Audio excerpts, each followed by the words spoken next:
Hey, what's up guys? John Erickson here checking in. Talk about whitewater kayaking. I've been doing it since I was a kid.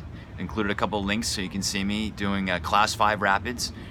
Do it in Maine and Vermont, northern New England, USA, where I grew up. It's where I want to be. And go back multiple times a year. I have a bunch of buddies that live out there still. They've got all my stuff. We do freestyle, we do racing. Basically, the bigger the better.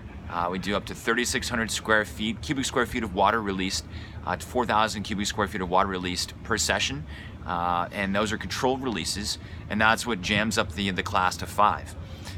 It's a relatively safe sport. I did smash my face at one point, you can see there, but yeah, just came back and went for more. Like I said, love waterfalls, love racing. Olympic style is more slalom, you can do that too, but just get into it. And I would love to travel and do more of it. Keep mostly to the East Coast. I've been elsewhere down in the Rockies, and it's so much fun. So yeah, take a look at what I sent. A couple of clips of the Class 5 rapids, and also me just doing the slow lane stuff in the Bahamas. It's kind of funny, but just figured I'd show it. And yeah, let me know if you have any questions, and have a great night. Take care.